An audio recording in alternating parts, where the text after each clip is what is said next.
Um dos temas centrais da porção dessa semana é o reencontro entre os dois irmãos, Jacó e Esaú. E do jeito que a Torá descreve esse reencontro, vai ter uma coisa muito interessante para a gente aprender e aplicar praticamente na nossa vida. Eu sou Yair Alon e essa é a Energia Semanal.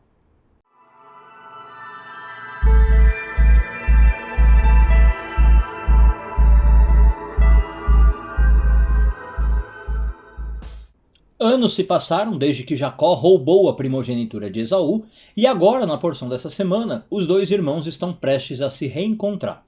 A Torá descreve um momento então em que Jacó, apreensivo por não saber a reação do irmão, reúne a sua família para o reencontro. Gênesis 32:23 diz: "E ele se levantou naquela noite, pegou suas 2 esposas, suas 2 escravas, seus 11 filhos e atravessou o rio Iaboque." Só que tem um problema aqui. O versículo menciona os 11 filhos de Jacó, mas não fala nada sobre onde estava Diná, que era a filha de Jacó com Leia, a única menina. Por que o versículo não diz nada sobre ela? Tem Urashi, que é um comentarista tradicional, que também cita uma história tradicional, que explica que o Jacó ficou com medo que o seu irmão Esaú, que era um homem um pouco mais bruto, visse a Diná, gostasse dela e quisesse se casar com ela. Então por isso Jacó teria trancado a Diná numa caixa para mantê-la longe dos olhos do seu irmão durante esse reencontro. A sua ideia funcionou e o Esaú realmente não soube da existência da Diná. No entanto, algum tempo depois, a Torá conta para nós que a Diná foi sequestrada e violentada por um homem chamado Shem, príncipe do povo Hivita, ou Riveu em algumas traduções. Ao analisarem essas histórias, os sábios prontamente revelaram que essa terrível tragédia que aconteceu com a Diná foi para castigar o Jacó por ter escondido a sua filha do Esaú. Mas esse comentário, a meu ver, coloca alguns problemas. Vou citar alguns aqui. Por que esse ato de Jacó foi considerado um erro?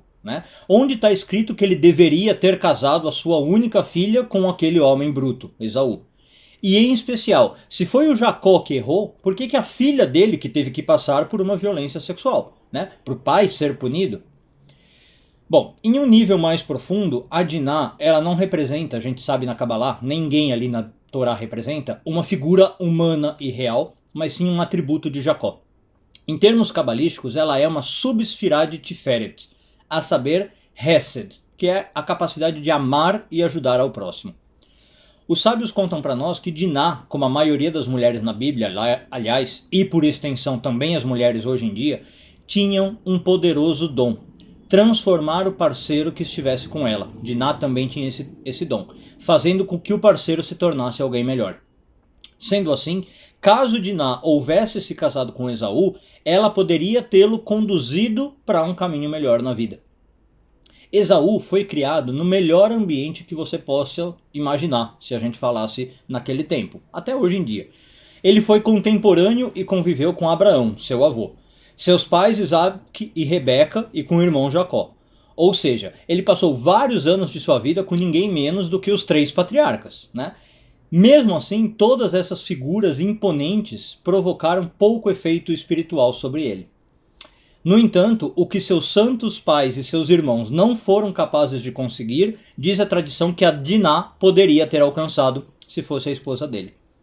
Assim, o erro de Jacó nesse sentido foi se colocar como um juiz da situação e mensurar aquilo que não deve ser mensurado: Hesed, o amor, a bondade e a ajuda ao próximo.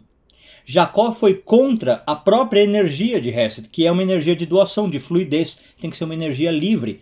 Tanto é que na história o que ele faz? Ele aprisiona Diná numa caixa. Assim como quando a gente nega o mal, a gente faz com que ele nos visite, quando a gente limita e tolhe o bem, a gente faz com que ele vá embora de nossa vida. E daqui a gente aprende uma lição muito importante: o quanto o universo é rigoroso conosco em relação ao Hesed que a gente pode, mas deixa de fazer aos outros. Essa é uma lição cabalística.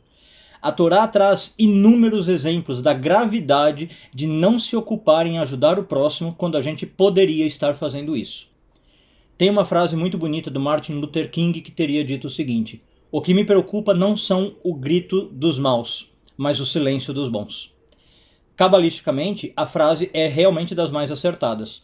O mal existe e está aí. Nós temos que conviver com ele, e isso é um fato sabido. Não deve nos preocupar tanto assim. O que deve realmente nos alertar é quando os poucos atos de bondade se tornam ainda mais raros no mundo, e quando as pessoas param de se ajudar entre si. Quando o bem se isenta de agir, os próprios pilares de sustentação do mundo é que estão sendo destruídos.